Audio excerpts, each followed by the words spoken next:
Welcome to AP European History with Dr. Borovkin.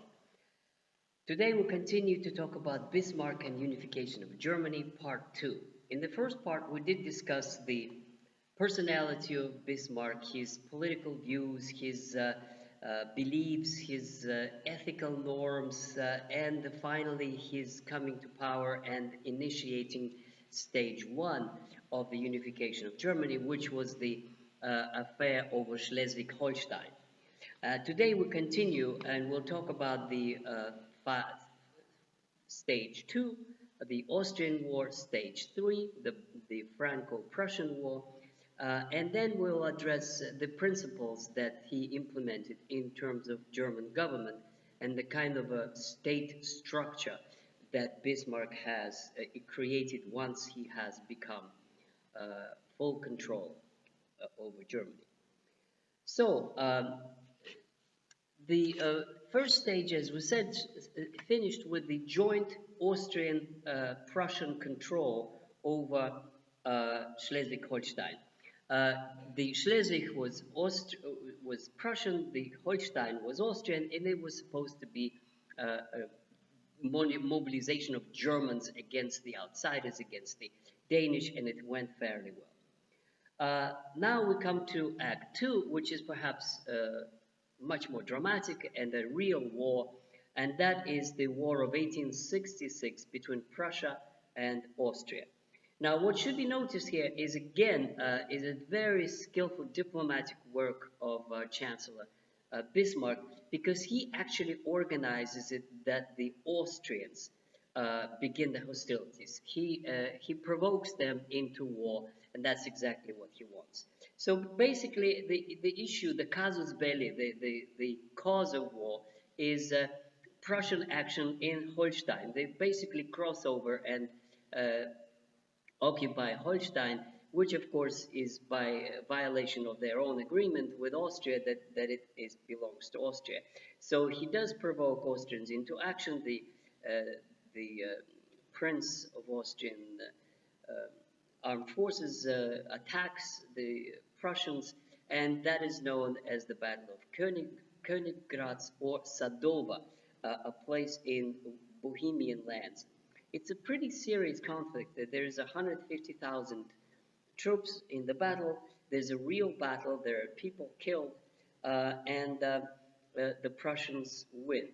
Now, the military side of the conflict is very important because it shows superiority of Prussians in just about everything, including better rifles, better organization, better maneuvers, the better rail network that allows them to send troops quicker, and so on and so forth. So, and of course also the military side of it by General Staff led by von Moltke. So the results of the War of 1866 are absolutely crucial, because it also involves Italy. Don't forget, Italy is the Prussian ally in the war, and it was carefully prepared to participate in this war. It actually, Italy mobilization against the Austrians in Veneto, which is a northern province of Italy, still under the control of the Austrians, that also was a big factor in provoking the war, where mobilization leads to high tension and high tension leads to war. In other words, Italy does get Veneto, and the Italian unification is almost complete. The only thing remaining would be Rome, which would come after the French are knocked out by the Prussians. So Italy gets Veneto, but the most important, of course, consequence is for Prussia and for German states. Essentially, the German Confederation, led by Austria, is no more. It is abolished, it is destroyed, and it is replaced by North German Confederation, which includes all of the German states. It's easier to say which ones are not included than the ones that are included.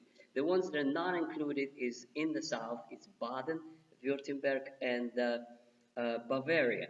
They're Catholic states in the south, and they are looking up to Austria. Everything else is now a part of North German Confederation, and the largest and the most powerful, by far in its size and power, uh, dwindling, dwarfing any other German state, is of course Prussia in the North German Confederation. Um, all states of Bavaria. Hanover is destroyed, it's no more. The obstacle on the way between Westphalia and the mainland, main body of land of Prussia, Hanover is knocked out and is absorbed into Prussia. And therefore, essentially, it is totally dominated by Prussia, is the North German Confederation, uh, with the capital in Berlin. Now, for Austria, this also is a crucially important event because it begins a totally new period in the Habsburg history or in the history of a Habsburg Empire, which from that time on is called Austro-Hungarian Empire. So, or it's called dual monarchy, or it's called a dual monarchy, Austro-Hungarian Empire. The empire is divided into two parts. Uh, Austria, Bohemia, Slovenia are a German part led by Austria, and Hungary is the second part, which actually is bigger in size. And in today's terms, it would include Hungary and Transylvania, which today is in Romania, and Slovakia and Croatia. That these two would be cooperating quite well. There would be a Hungarian parliament in Budapest, and generally speaking, it was a very favorable agreement to both sides, and it begins a period of prosperity and something that's known La Belle Époque, the flourishing of culture in the what they call Middle Europa, Central Europe, where Vienna and Budapest become almost cultural capitals of Europe. So this is a very good outcome for Austria. Uh, now, North German Confederation is a powerful new state that has lots of railroads, has industrial base in Westphalia, has united east, north, east and west. But still, Bismarck thinks of the final act, and that is how to bring together southern states that are Catholic, and they're looking up to France, such as Baden on the Rhine, and Württemberg traditionally used to be a Rhine confederation led by Napoleon Bonaparte, and Bavaria, which is looking up to Austria. So how to bring them on board? That also has to be through war, and it has to be some serious compulsion that would be used. Interesting fact here is that when Bavarian king was considering his options, Bismarck offered him a position that was very hard to resist. He said, "You will be the commander-in-chief of entire German forces if and when the two countries unite into one." So essentially, it was quite serious persuasion for them to. He needed the persuasion because in order to become, for his king to become emperor, he would have to have the support and the consent of all major German princes. And in the end, he would get it. But the major obstacle was France, and so this brings us to how he engineered the attack or the declaration of war by France on Prussia or on North German Confederation. This has to do with Elm's telegram affair. Elms is a place where Wilhelm I was, and the telegrams have to do with the issue of the heir to the throne of Spain, which was vacant, and one of the candidates that was considered was Hohenzollern of Sigmaringen, who was a relative of the Wilhelm I, Hohenzollern II, in Berlin. So Napoleon III made it very clear that France will not accept a Hohenzollern ruler on both sides of its borders, both in the east in Germany and in the south in Spain. And Napoleon made it very clear by sending telegrams to Wilhelm, and Wilhelm was actually quite willing to accept this and to say, yes, of course, we'll withdraw the candidacy. But here comes Bismarck, and he took over these telegrams and shortened them and changed them a little bit and manipulated them in a way that would enrage the public opinion in France and would make it look like it was offensive. and insulting. And therefore, the desire of Bismarck here was to provoke France into war. He wanted the war. He wanted to fight the French so that he could have a free hand in uh, achieving unification of southern Germany with the rest of Germany. So Napoleon III took the bait. He did respond, and he did declare war. And this is exactly what Bismarck wanted. The war was very short. It lasted for a few weeks. There were several battles. The Germans again showed superiority in just about everything, especially movement of troops, the railroads, the supply lines, the new rifles, and of course military skill. And then the Battle of Sedan, Napoleon III wound up as a prisoner of war. His regime collapsed. To make things worse, there was a revolution in France that proclaimed the Third Republic. Within that Third Republic, there was a new revolution with German troops standing outside of Paris, which is known as the First Proletarian Revolution, the Paris Commune, with fighting in the streets, with a 2 month revolutionary government in Paris, holding Paris, defending itself, fighting a civil war against the government in Versailles.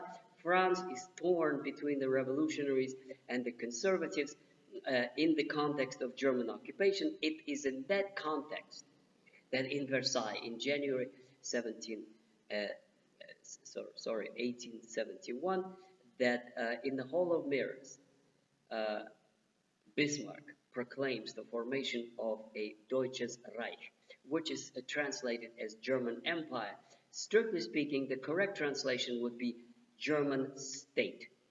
Now, with the wishes, according to the wishes of Wilhelm I, it is not from the gutter.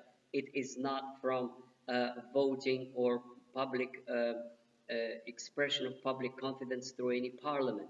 It is offered to him by the German princes. So in a famous picture, we see German princes by acclamation calling the King of Prussia to be their Caesar, and that means Kaiser. So German Kaiser is the title is exactly German Kaiser, not Kaiser of Germany, but German Kaiser, which is German Caesar, and that means he is the emperor, and that means that the kings remain. The King of Bavaria remains, the dukes and other heads of state of smaller principalities remain, and they become a kind of a ruling class in the new German state,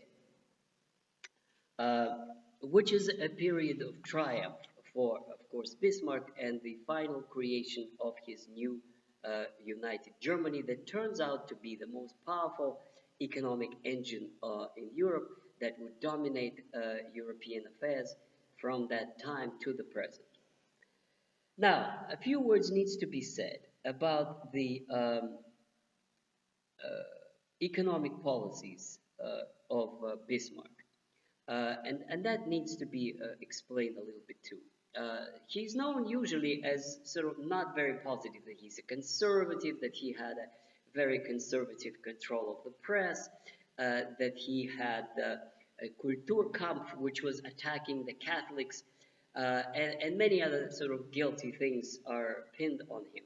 But I have a little different view.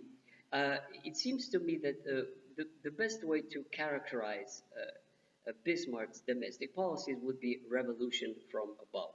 And I do think it was nothing short of a revolution.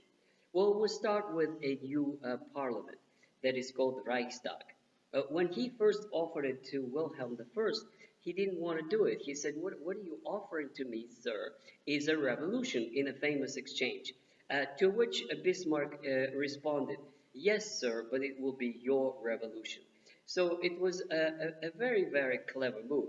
He did create a national legislature, which is called the Reichstag, but very, very clever things. On the one hand, it was universal manhood suffrage, which would not be there for many decades to come in a place like Britain, and France would match it, did have it under Napoleon Bonaparte III.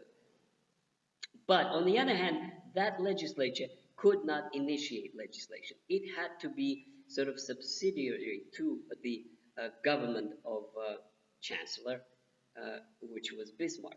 So it had discussion power, it had public opinion power, it had adoption of laws power, but it could be disbanded at any time by the chancellor, and it did not participate in appointment of government. In other words, the government was responsible to the Kaiser, not to the parliament. Nevertheless, it was a parliament, and it was free and fair elections, and it did create a multi-party system of Germany, which was very stable, and it was one step from the direct real democracy, as it would be a transition later.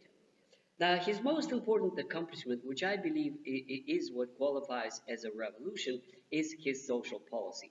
He is the first one who decided to undercut the socialists and to provide the workers with decent life and pay. And so it was Bismarck who initiated all kinds of social reforms, such as 8-hour day and unemployment compensation and insurance policies and pensions in the old age, and of course on top of the already existing education.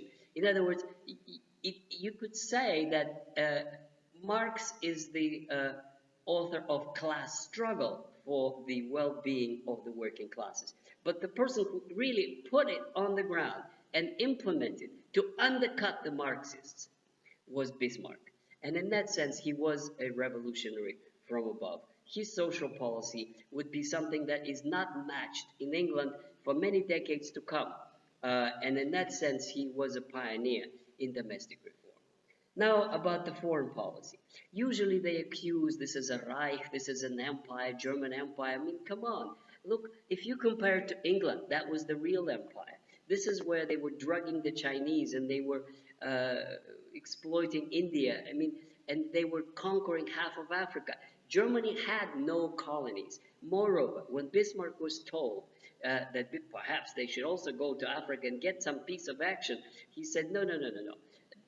My map of Africa, I paraphrase, is here's France, here's Russia, and we're in the middle. This is my map of Africa. So he had absolutely no interest in colonial empires. He had no interest in building sort of military adventures. One of his greatest achievements is he knew where to stop. He did talk about Germany being a saturated state, that it does not need any more conquest. Another very wise policy was peace and cooperation with Austria-Hungary. From the time of 1866 onward, Bismarck did everything he could to establish good relations with Austria, supported in all kinds of ways, and with Russia. So his foreign policy was the alliance of three emperors, Germany, Russia, and Austria, as the kind of a middle Europa, Central Europe, as the guarantor of peace, which of course pushed France into the British hands and into the colonial adventures in Africa. Bismarck supported those colonial adventures because he thought it's better that France be interested in Africa than in Alsace-Lorraine. In other words, to put it in a nutshell, both domestic and foreign policy of Bismarck are very, very clever, very thought through, very persuasive, and very effective in terms of creating Germany as the most powerful, stable, developing towards democracy, militarily unassailable, economically being number one in Europe very, very shortly, creating really a great Germany. He made Germany great again. That's what you could say of Bismarck. And on that note, I finish, and please sign up for AP European History with Dr. Brovkin. Thank you.